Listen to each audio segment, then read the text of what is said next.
अलग लिख ले की है गीत का लाइन बा लेके बाबा कहना बा का अरे पानी के लिनो तबा चले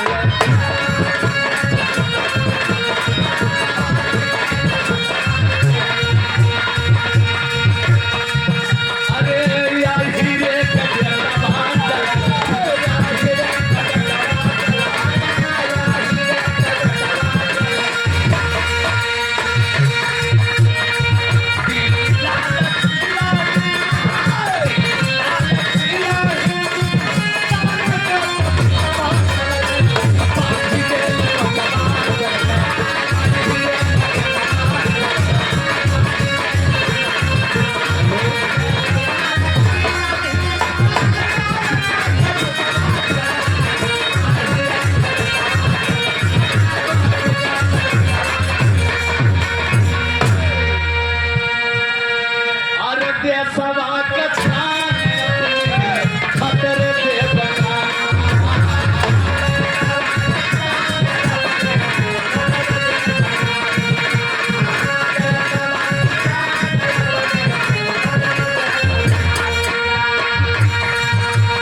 अपने देश का नौजवान श्यामू पहलवान सोचने लगा कि अखाड़े पे लड़ते लड़ते अपने जान की हूती दे दूंगा, लेकिन मैं भारत माता के दामन में दागी नहीं लगने दूंगा। यही नौजवान घर से प्रतिज्ञा करके बाबू चल देता है। दिल्ली के लाल किले पर जिस समय अपने देश का नौजवान पहुंचता है, देखता है तमाम हिंदुस्तानी नौजवान पहलवान पहुंचे हैं। अंग्रेज कप्तान बियरली का लड़का माइकल ब्राउन अखाड़े पे घूम रहा है, लेकिन कोई उससे हिम्मत नहीं है कि पंजा के मिला ले। तब तक अपने देश का पहलवान श्यामू पहुंच गया। नतीजा निकल का तरीका विदेशिया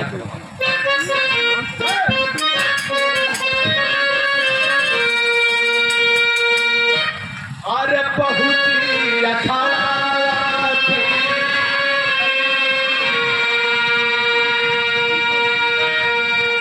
पहुंची अखाड़ा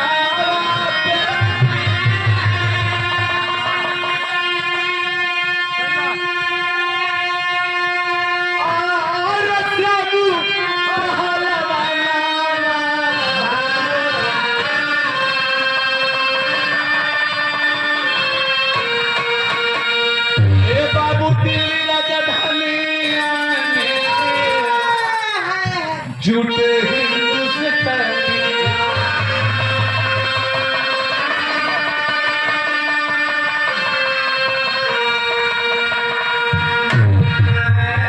अखिया में आंसू लेके और कहले गांधी अरे तबा कबीरावा बताया अपने पति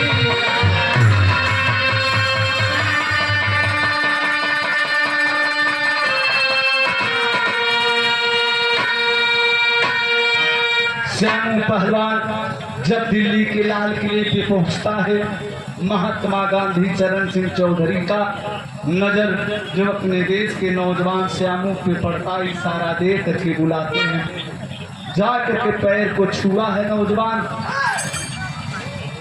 महात्मा गांधी कहने लगे, बेटा आज देश के सम्मान की जरूरत है, देखना भारत माता के दामन में दागी मत लगने देना, अखाड़े पे लड़ते लड़ते मर जाना, लेकिन पीठ को दिखा करके मत भागना बेटा।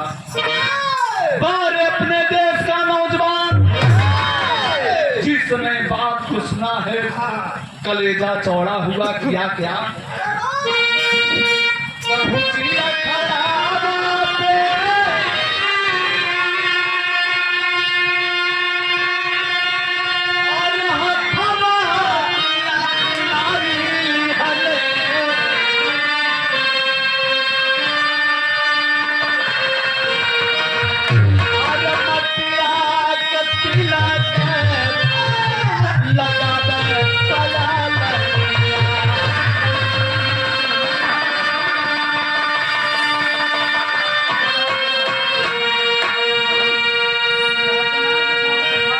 अपने देश का पहलवान गया है, अखाड़े की मिट्टी को लिया है, चंदन लगाया है, वीर बजरंग बली का नाम लिया है, पंजे को मिला लिया।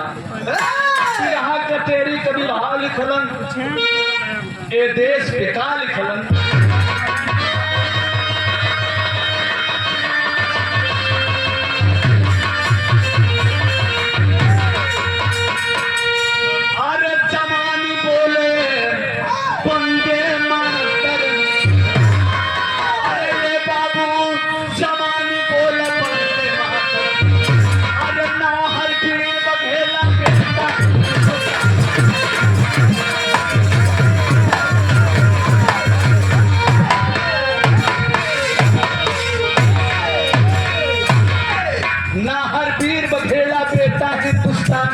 जमानी बोले बंदे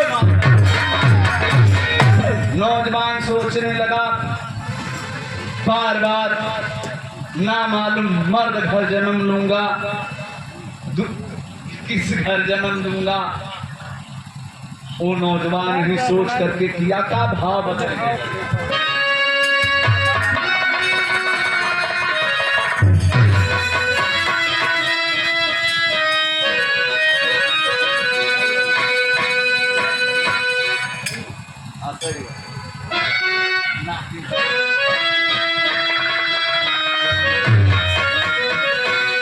अरे गरज के बोला नहर हट्ठा कट्ठा पट्ठा यही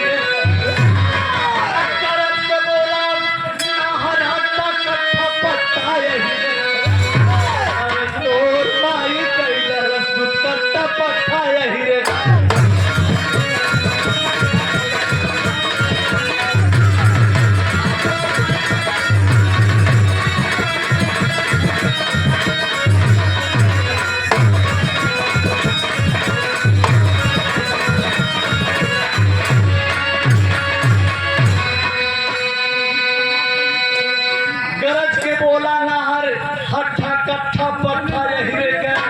अरे तोर माई कह दे दूध कट्ठा बोला ये हीरे का।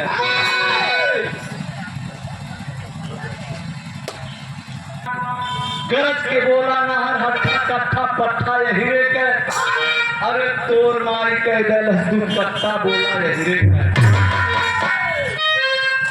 वो समय अपने देश का नौजवान नहीं कहा है क्या? अरे गरज के बोला नहर हट्ठा कट्ठा पट्ठा ये हीरे का। अरे तोर माई कह दे दूध कट्ठा बोला ये हीरे का।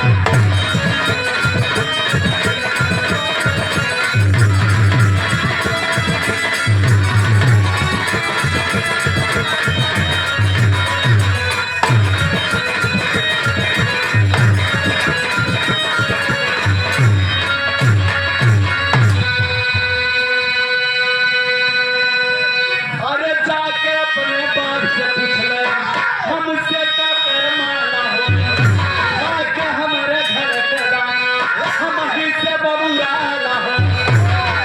श्याम पहलवान कहने लगा रे गद्दार, जिस भारत माता के दामन में रह करके तूने इतना बड़ा हुआ, जिस भारत माता के दामन में रह करके पानी पिया, दूध पिया, अन्न और जल को ग्रहण किया रे गद्दार, आज तूने उसी भारत माता को गाली दे रहा है ना। तो समय अपने देश का नौजवान किया क्या? अरे उठा के पटका जब पत्थर के पत्ता पत्थर, अरे उठा के पटका जब पत्थर के पत्ता पत्थर, अरे तोर मारी के गलत दुर्घटना बोला यही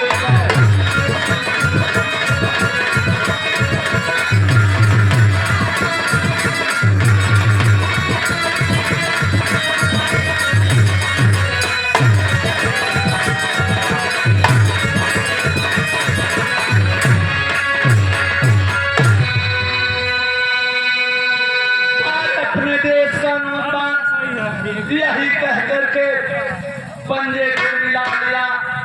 अरे मम्मा एको मिनट नाई रुपौलन कहल गई बाप ने हिंदुस्तान के खाती नाम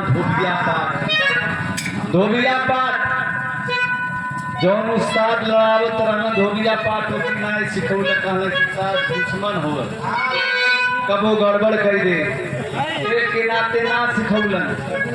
लेकिन उस समय अपना देश का नौजवान श्यामू पहलवान धोबिया पाठ को लगाया है। अरे बाप रे बाप, सुरक्षित कर देता है, छाती पे बैठ गया है। हिंदुस्तान के लोग ताली बजा रहे हैं। आल्हा के भाव में कहना है क्या?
जब छाती पे बैठा है माइकल ब्राउन, अंग्रेज का बाप, कप्तान बियरली था बाबू। कप्तान बियरली के बगल में रामू बैठे थे जो श्यामू के बड़ भाई थे। और जिस समय छाती पे बैठ गए उस समय बाबू रामू अंग्रेज कप्तान बियरली को ऐसे ऊंचे से मारता है। तुरंत अंग्रेज ऐसे ताकता है।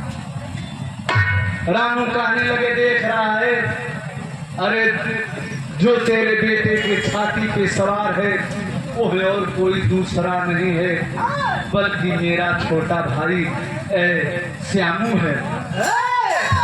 जिस समय इतनी बात अंग्रेज सुना है अपने रिवाल्वर को उठाया है, तड़ातड़ रामू के सीने में गोली को चला देता है। और जब रामू के सीने में गोली को चला दिया राम भारत माता के दामन में धाराशाही हो गए।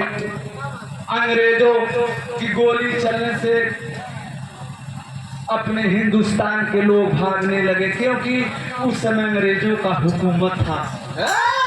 लोग भयभीत होकर के अपने हिंदुस्तान के लोग जब भागने लगे, देखता है श्यामू पहलवान कि मेरा भाई रामू को गोली लगा है। बारे भाई आज भाई को भाई बचाने के लिए चलता है बाबू। तब तक भाई सदा के लिए भारत माता के दामन में सो चुका था। उसी समय रामू श्यामू लौट करके अखाड़े पे जाते हैं, अखाड़े के मुद्दर को उठाते हैं। जैसे महाभारत के अंदर एक ही बाण से अर्जुन पिता और पुत्र का हत्या किए थे, इसी तरह से राम गधे को उठाता है। गधे को उठा करके कप्तान बियरली और कप्तान बियरली का जो लड़का माइकल ब्राउन था, उसी गधे से चूर चूर करके हत्या कर देते हैं। अफसोस की बात है, अपना भारत देश गुलाम था, गुलामियों के जंजीर में भारत माँ थी। तब तक अंग्रेजों की फौज आ ही जाती है। केवल का आखिरी के भाग में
अंग्रेजों की फौज आ गई।